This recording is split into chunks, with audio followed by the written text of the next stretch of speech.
Shalom, Holy Blossom.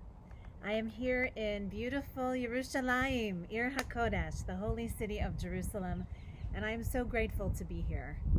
Coming to Israel was my first flight since February 2020, when I went to the Vatican to represent the Reform movement. That was nearly a year and a half ago.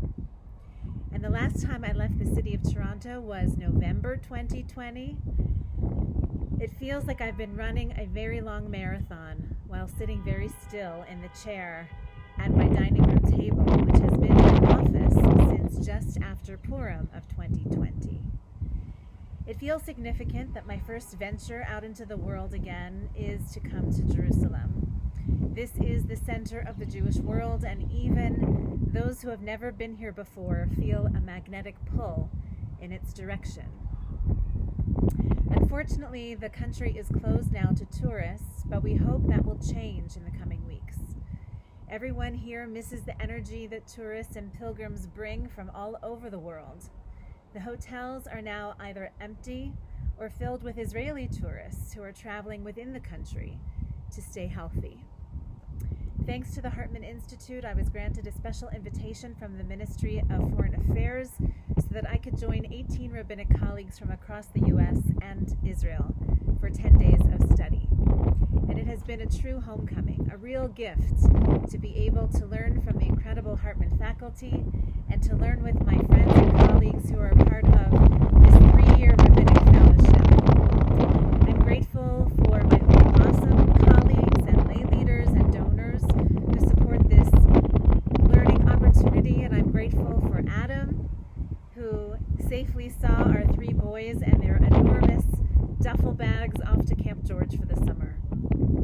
I'm grateful for scientists and for the government officials who have made this all possible. I had 2 doses of the vaccine and 3 COVID tests already and 3 more to go to get home, as well as endless documentation to get me over borders and through checkpoints and across the ocean safely.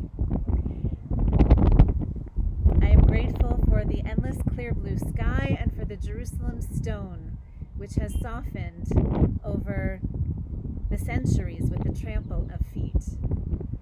I do not take this trip for granted in any way, and I am here as your shlicha, as your representative. I spent most of my time in the classroom gathering sacred texts to share with you and old new ideas to consider with you about Jewish power and powerlessness, about Jewish hope and hopelessness, about the shifting relationships between Israeli and diaspora Jewry and the shifting relationships between diaspora Jewry and the State of Israel, about the new unity government and why it is a kind of miracle in the making. I also visited Sheikh Jarrah, which is under a microscope today.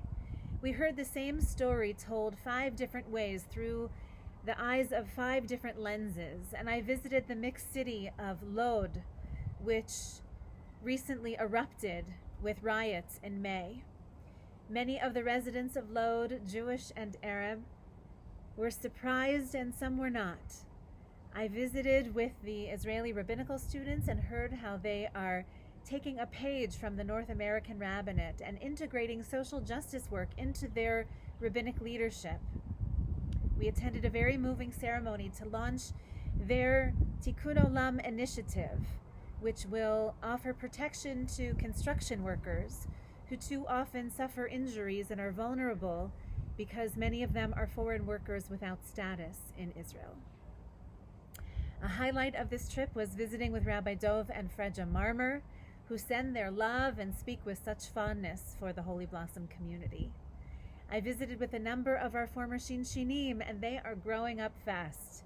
2 are engaged, and 1 has a beautiful baby.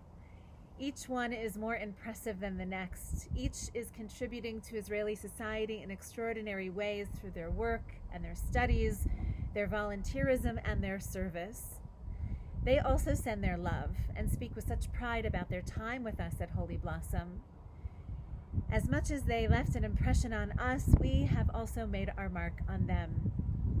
And earlier today, I got to visit with my Israeli cousins to reminisce with them about the great generation of their parents and my grandparents who lived and worked to see the founding of the State of Israel.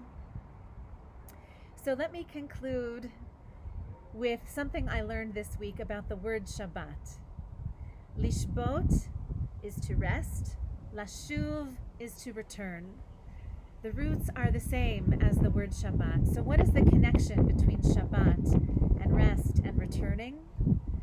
The rest of Shabbat, you see, is not the same kind of rest that we get when we're on vacation or at the cottage. It's not unplugging from the world. Rather, Shabbat is a time to plug into the world of the Spirit. Shabbat calls for the kind of rest that is active, not passive, that is restorative, so that we can return to our best selves. On Shabbat, we take time to imagine what we ought to become.